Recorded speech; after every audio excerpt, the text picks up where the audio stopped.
ایک دلچسپ علم کے متلاشی کا عجیب واقعہ، وہ کوئی اور نہیں، وہ شاہ عبد القادر رائے پوری رحمۃ اللہ علیہ کا ہے۔ وہ خود فرماتے ہیں، شاہ عبد القادر رائے پوری رحمۃ اللہ علیہ فرماتے ہیں کہ جب میں دارالعلوم دیوبند میں حاضر ہوا تو اس وقت کلاس کے داخلے بند ہو چکے تھے۔ ناظم تعلیمات نے مجھے داخلہ لینے میں انکار کر دیا، ہم آپ کو داخلہ نہیں دے سکتے۔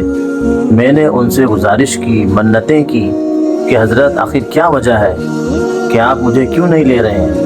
انہوں نے فرمایا کہ اصل میں بات یہ ہے کہ ہمارے دارالعلوم میں مطبخ نہیں ہے اور نہ ہی کوئی طباخ ہے، جو بستی والوں نے ایک ایک دو دو طالب علموں کا کھانا اور اپنے ذمہ لے لیا ہے، بس وہی ہے۔ اس لیے جتنے طلبہ کا کھانا گھروں سے پک کر آتا ہے اتنے ہی طالب علموں کو ہم داخلہ دیتے ہیں اور بقیہ سے معذرت کر لیتے ہیں۔ اب کوئی ایک گھر بھی ایسا نہیں ہے جو مزید ایک طالب علم کا کھانا پکانے کی استطاعت رکھتا ہو۔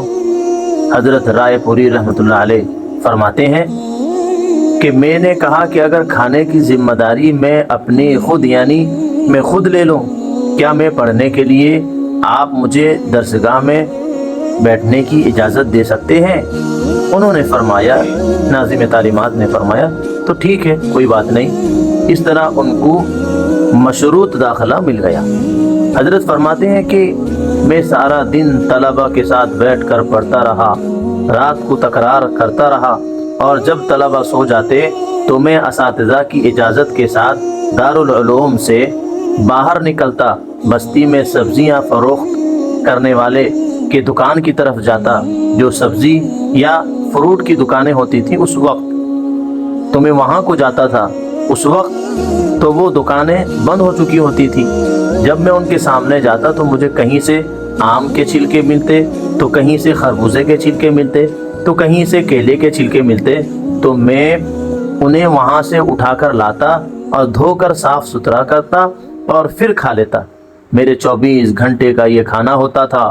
میں نے پورا سال چھلکے کھا کر گزارا کیا، مگر اپنا سبق ناغہ نہیں کیا۔ اسی لیے میرے دوستو، یہ ہمارے لیے، یہ خاص کر کے طالب علم کے لیے یہ بہت بڑی نصیحت آموز شاہ عبد القادر رائے پوری رحمۃ اللہ علیہ کی ہے، جو میرے اور آپ کے لیے بہترین ایک نمونہ ہے صبر کے اعتبار سے۔ اور آج الحمدللہ کہ ہر ایک چیز مہیا ہے، بس اللہ تعالی ہم کو اخلاص کے ساتھ پڑھنے کی اور ہم سب کو طالب علم و عمل بننے کی توفیق نصیب فرمائے۔ ویڈیو اچھی لگے تو لائک کریں، شیئر کریں، کامنٹ کریں اور اس کو زیادہ سے زیادہ دوسرے لوگوں تک پہنچائیں۔ جزاکم اللہ خیرہ۔